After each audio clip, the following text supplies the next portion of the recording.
Hello friends, welcome to my channel. ഇന്ന് ഞാൻ വന്നിരിക്കുന്നത് വളരെ പെട്ടെന്നുണ്ടാക്കാൻ പറ്റിയ നല്ലൊരു കറിയുടെ റെസിപ്പിയുമായിട്ടാണ് കേട്ടോ. തൈര് ഇഷ്ടമില്ലാത്തതായിട്ട് ആരെങ്കിലും ഉണ്ടോ? ഈ തൈര് ഡെയിലി കഴിക്കുന്നത് നമ്മുടെ ആരോഗ്യത്തിന് വളരെ ഗുണം ചെയ്യുന്ന കേട്ടോ. അപ്പോൾ നമ്മളിന്ന് തൈര് വെച്ചിട്ടാണ് ഈ ഒരു കറി തയ്യാറാക്കാനായിട്ട് പോകുന്നത്. ഇത് വളരെ ഈസിയാണ്. ഒരു 3 മിനിറ്റ് മാത്രം മതി ഇത് തയ്യാറാക്കി എടുക്കാനായിട്ട്. ഒരു 5-6 പച്ചമുളകും ഒരല്പം തൈരും ഉണ്ടെങ്കിൽ ചോറിൻ്റെ കൂടെ കഴിക്കാൻ നല്ല അടിപൊളി ഈസി ആയിട്ടുള്ള തൈര് കറി നമുക്ക് തയ്യാറാക്കാം. അപ്പോൾ അതിനായിട്ട് ഞാനൊരു ബൗളിലേക്ക് കുറച്ച് തൈര് ഒഴിച്ച് കൊടുക്കുകയാണ്. ഈ തൈര് നമ്മൾ വീട്ടിൽ തന്നെ ഉറയൊഴിച്ച് വെച്ചിരിക്കുന്ന തൈര് കേട്ടോ. നല്ല കട്ട തൈരാണ് കിട്ടിയിരിക്കുന്നത്. പിന്നെ നമ്മൾ ഈ ഒരു തൈരിൻ്റെ ഈ ഒരു റെസിപ്പി ഉണ്ടാക്കുമ്പോൾ ഒരുപാട് പുളിയില്ലാത്ത തൈര് വേണം എടുക്കാനായിട്ട്. ഇതിപ്പോൾ ഞാൻ 2 പേർക്ക് ആവശ്യത്തിനുള്ള അളവിലുള്ള തൈരാണ് ചേർത്തിരിക്കുന്നത്.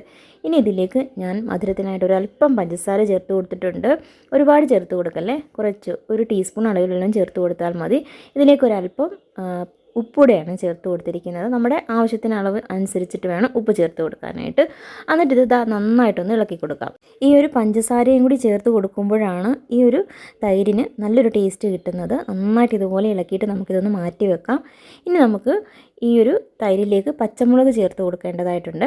അപ്പോൾ അതിനായിട്ട് ഞാൻ കുറച്ച് പച്ചമുളക് എടുത്തിട്ടുണ്ട്. ഒരു 4 പച്ചമുളക് എടുത്തിട്ടുള്ളൂ. ഒരുപാട് അളവിൽ നമ്മൾ തയ്യാറാക്കുന്നില്ല, അതുകൊണ്ടാണ് 4 എടുത്തിരിക്കുന്നത്. പിന്നെ പച്ചമുളകിൻ്റെ നടുക്കൂടി ഒന്ന് കട്ട് ചെയ്ത് കൊടുക്കണം. ഇതുപോലെ വേണം ഒന്ന് മുറിച്ച് ആ തൈരൊക്കെ നമുക്ക് ഇതിൻ്റെ ഉള്ളിലേക്ക് പിടിക്കണം. അതിന് വേണ്ടിയിട്ടാണ് ഇങ്ങനെയൊന്ന് കീറി കൊടുക്കുന്നത്. ഇത് നല്ല എരിവുള്ള പച്ചമുളകാണ് കേട്ടോ, അതുകൊണ്ടാണ് ഞാൻ 4 എടുത്തിരിക്കുന്നത്. നിങ്ങൾക്ക് എരിവില്ലാത്ത പച്ചമുളകാണെങ്കിൽ 5-6 കൂടുതൽ എടുക്കാം കേട്ടോ.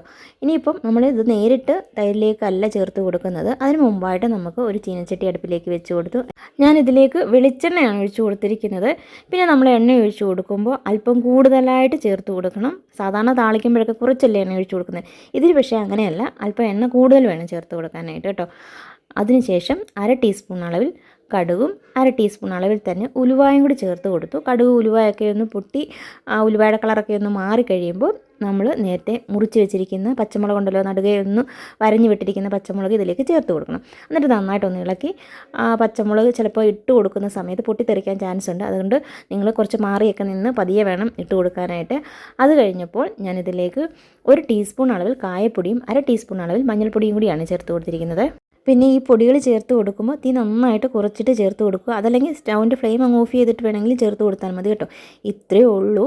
ഇനി നമുക്കിത് ചൂടോടുകൂടി തന്നെ നമ്മുടെ ഈ തൈരിലേക്ക് ഒഴിച്ചു കൊടുക്കാം. പിന്നെ ഈ ഒരു തൈരിലേക്ക് നമ്മൾ കായപ്പൊടിയൊക്കെ ചേർത്ത് കൊടുക്കുന്നുണ്ടല്ലോ താളിക്കുമ്പോൾ. ആ താളിക്കുന്ന സമയത്ത് കായപ്പൊടി ഞാനിപ്പോൾ കുറച്ച് മാത്രമേ തയ്യാറാക്കുന്നത് കൊണ്ടാണ് 1 ടീസ്പൂൺ അളവിൽ ചേർത്ത് കേട്ടോ.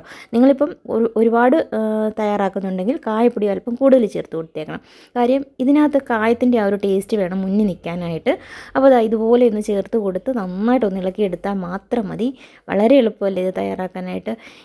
ഇതുപോലെ ഒന്ന് നന്നായിട്ട് ഇളക്കിയതിന് ശേഷം നമുക്ക് വെക്കാം. നമ്മളിപ്പോൾ ഒരു 11 മണിക്ക് ഇതുപോലെ ഒന്ന് തയ്യാറാക്കി വെക്കുകയാണെങ്കിൽ ഉച്ചയാകുമ്പോഴേക്കും ഈ പച്ചമുളകിലേക്ക് ഈ തൈരൊക്കെ നന്നായിട്ട് പിടിച്ച് ഈ തൈരിൻ്റെ ആ ഒരു ടേസ്റ്റും അതുപോലെ തന്നെ ആ കായപ്പൊടിയുടെയൊക്കെ ആ ഒരു മണവും എല്ലാം കൂടി ഈ പച്ചമുളകിലേക്കൊക്കെ പിടിക്കുമ്പോൾ നല്ലൊരു സ്വാദാണ് കേട്ടോ.